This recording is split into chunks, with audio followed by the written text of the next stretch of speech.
જૂનાગઢ જિલ્લામાં છેલ્લા કેટલાક દિવસોમાં પોલીસ દ્વારા વાહન ચેકિંગ ડ્રાઇવનું કડક અમલ કરવામાં આવ્યું. જૂનાગઢ જિલ્લામાં છેલ્લા કેટલાક દિવસોમાં પોલીસ દ્વારા વાહન ચેકિંગ ડ્રાઇવનું કડક અમલ કરવામાં આવ્યું છે.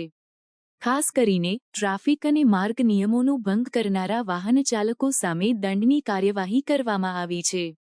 ડ્રાઇવનો મુખ્ય હેતુ સુરક્ષા વધારવા અને રાહદારીમાં દૂષિત, નિયમ વિરુદ્ધ ચાલતા વાહનો પર નિયંત્રણ લાવવાનો છે. વિશેષ તકેદારી સાથે કારબારી પરથી બ્લેક ફિલ્મ હટાવવાનો પ્રયત્ન પણ કરવામાં આવ્યો છે. ઠીક રીતે દ્રશ્ય અવલોકન માટેની વિધિ અને સુરક્ષા માટે આ પગલાં લેવામાં આવ્યા છે. પોલીસ ટીમે શહેર અને પરિસર વિસ્તારમાં વિવિધ સ્થળો પર વાહનોની કડક ચેકિંગ કરી અને નિયમોનું ઉલ્લંઘન કરનાર વાહન ચાલકોને દંડ ફટકારવામાં આવ્યા.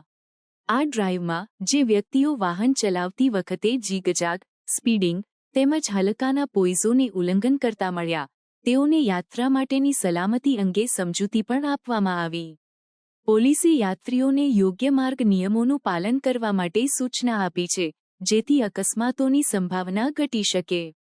જૂનાગઢ પોલીસને આગોતરી અપનાવવાની યત્નોથી સમગ્ર જિલ્લામાં વધુ નિયમિત અને સુરક્ષિત વાહનવ્યવહારની ભવિષ્યવાણી કરવામાં આવી છે.